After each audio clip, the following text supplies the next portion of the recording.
Bonjour à tous, bienvenue dans cette première vidéo où je vais essayer de répondre aux questions des parents qui m'ont été posées sur Facebook ou directement depuis mon site internet. Mais un face-à-face, d'accord, mais moi tout seul.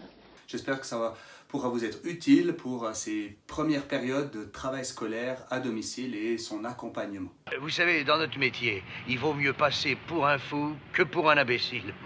Eh ben alors là, vous risquez pas la camisole, vous. Une première question, c'est qu'est-ce qu'il en est des parents qui ne peuvent pas aider leur enfant? Est-ce qu'on ne creuse pas les inégalités? Eh bien oui, c'est ce qui va certainement se passer. Dans la recherche, on remarque que l'école publique ne creuse pas les inégalités, mais n'arrive pas encore à les atténuer. Ce qui se passe, c'est que les inégalités se creusent au moment où il y a des grandes vacances longues. C'est-à-dire que plus vous habitez dans un canton ou un département où les grandes vacances sont longues, plus les inégalités augmentent. Donc forcément, en ces périodes de confinement, eh bien, ce phénomène va se passer et tout le monde scolaire devra certainement se poser cette question. C'est normal. Les pauvres, c'est fait pour être très pauvres et les riches, très riches. Au retour de la rentrée, comment on va faire avec ces différences qui vont se générer? Das ist eine colossale Konspiration. Une deuxième question qu'on m'a posée, c'est par rapport aux fiches scolaires. Ben oui, on va recevoir beaucoup de fiches scolaires parce que c'est facile à envoyer par internet et puis on peut l'imprimer et puis refaire l'exercice. Eh ben, mes cadets, eh ben, mes petits frères, ça commence bien. Je crois que le premier problème de la fiche scolaire, c'est la représentation qu'on a de la fiche scolaire parce qu'on est nombreux à penser que fiche scolaire égale nul. Mais ce n'est pas vraiment le cas. Dans la réalité, on voit qu'il y a beaucoup d'enfants qui aiment remplir des fiches scolaires. Pour cela, il faut remplir certaines conditions. D'abord, il ne faut pas que la fiche soit trop difficile, sinon ça crée de l'anxiété, l'enfant il n'a plus envie de continuer. Si la fiche scolaire est à l'inverse trop facile, ben on s'ennuie, puis c'est embêtant. On n'a pas l'impression d'apprendre, pas l'impression de grandir. Donc il faut que vous essayez de vous rendre compte, est-ce que la fiche scolaire se trouve dans cette zone proximale de développement, ce niveau juste au-dessus du niveau de compétence de votre enfant qui lui permet de se développer, de grandir et juste en posant quelques questions, il arrive à réussir la fiche. Tout dépend aussi du regard que vous portez sur cette fiche scolaire. C'est clair que si vous arrivez avec l'enfant en disant « Oh, encore des fiches scolaires et tout », bah lui, il va apprendre que la fiche scolaire égale « c'est nul », donc il va avoir sa motivation qui va descendre. En cas de pépin, toc, bec de biche. Bon, on va pas non plus faire l'inverse. « Ouais, trop génial, on a une fiche scolaire !» Bon, non plus, mais essayez d'être au moins neutre. Et ben, je voulais vous demander, vous savez écrire en gothique?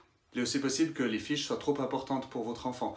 N'hésitez pas à la découper. 15 minutes ce matin, 15 minutes cet après-midi, l'exercice 1 ce matin, l'exercice 2 cet après-midi. Le découpage du travail permet de moins se fatiguer, tout simplement. Vous étiez plusieurs à me parler de la menace d'évaluation. Apparemment, il y a des enseignants qui vous ont donné des messages comme quoi il y avait des savoirs très importants à travailler pendant cette période de confinement parce qu'au retour de l'école, il y aura des évaluations. Alors, c'est vrai que mon point de vue, c'est que c'est peut-être pas très délicat de l'avoir tourné comme ça. But I beg your pardon, my lord, but in my opinion, I am sure, mais alors I am tout à fait sure, que c'est un coup de fantomas. Parce qu'on le sait depuis longtemps, l'évaluation n'est pas une source de motivation, au contraire. Encore plus quand on a peur de faire une mauvaise note, ça casse la motivation, on a envie de baisser les bras. Alors, qu'est-ce que je fais avec ces messages-là? Mon conseil, c'est OK, vous avez vu le message, puis la bazarder et ne pas forcément la communiquer à votre enfant. À quoi ça sert de savoir qu'il y aura des évaluations et qu'il faut faire attention de bien apprendre pour ne pas faire une mauvaise note dans quelques semaines ou quelques mois? Égal. Et quand vous travaillez avec votre enfant sur les savoirs qui vous ont été proposés par l'école, eh bien intéressez-vous à ces savoirs, montrez-lui que c'est intéressant, que d'en apprendre plus sur le monde qui nous entoure nous donne l'impression d'être plus grand. C'est tout. Une autre question qu'on m'a posée, c'est comment trouver des infos justes. Alors c'est vrai que sur Wikipédia, ça a été reconnu comme une source assez puissante d'objectivité. Maintenant, ce qu'on peut faire ou ce qu'on peut communiquer à l'enfant, c'est d'aller sur des sites reconnus comme sérieux. C'est les grands médias publics, par exemple comme la RTS, les petites vidéos de Le Monde qui peuvent être très intéressantes aussi. Autrement, quand on va voir des vidéos sur YouTube ou des sites internet, il faut aller voir les sources. D'où est-ce que vient le savoir? On les trouve en général à la fin de l'article ou à la fin de la vidéo ou dans la description de la vidéo. Et puis une dernière chose, c'est de voir le ton qui est pris dans la vidéo ou le ton qui est pris dans le texte. S'il y a beaucoup de points d'exclamation, si c'est très expansif. J'ai déjà vu des inconscients, des sauvages et des hystériques, mais des possédés comme vous jamais. Il faut s'en méfier. Si le ton est neutre, eh bien on a plus de chances que l'information est objective. Un parent me demande comment apprendre quelque chose sur une thématique. En fait, comment apprendre? C'est la question que se posent les enseignants lorsqu'ils font leurs 3 ans d'études dans les hautes écoles pédagogiques. Comment je fais apprendre à mes élèves? Alors vous êtes parent, vous n'avez pas fait ces 3 ans d'études, donc vous faites comme vous le pensez. Vous pouvez aussi regarder les vidéos que j'ai mis en ligne qui vous permettent d'avoir des petits conseils ou des petites astuces pour mieux apprendre ou mieux faire apprendre. C'est différent. Une dernière question, comment faire un résumé? Alors il y a plusieurs façons de faire un résumé. Il y a un petit truc que j'utilise avec mes élèves qui est assez puissant.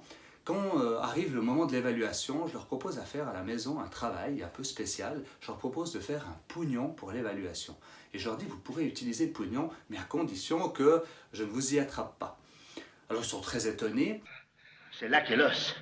Et puis je leur dis, mais attention, vous devez faire votre pognon soit sur ce petit post-it ou éventuellement sur cette petite feuille A5. Ça dépend du nombre de savoirs et de l'âge de l'enfant. Et l'enfant, lui, ce qu'il va faire, c'est qu'il va se dire « Qu'est-ce qui est le plus important? Qu'est-ce que je dois retenir? Qu'est-ce qui va figurer dans l'évaluation ?» Donc, il va se poser la question de « Qu'est-ce qui est essentiel ?» Et il va le mettre ensuite sur son pognon.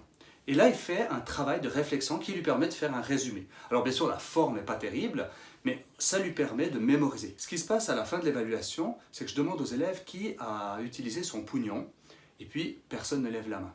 Et ils me répondent « En fait, j'avais même pas besoin d'aller le regarder parce que j'avais mémorisé les informations que j'avais écrites sur mon pognon. » Non, c'est... Oh! Voilà un petit moyen rigolo et efficace pour faire des résumés, vu que le but final du résumé, c'est de retirer l'essentiel d'un savoir et de le mémoriser. Voilà, j'espère que cette vidéo vous aura été utile. N'hésitez pas à me poser vos questions sur les réseaux sociaux ou sur focuspositif.ch. C'est de la bouillie, tout ça. C'était pas mauvais, c'était très mauvais. Voilà. Et si vous vous demandez pourquoi je suis habillé en chirurgien, moi aussi. Traitez-vous avec douceur. Ciao. L'enfant va être dans l'angoisse, ça va pas être intéressant et il va vouloir s'arrêter.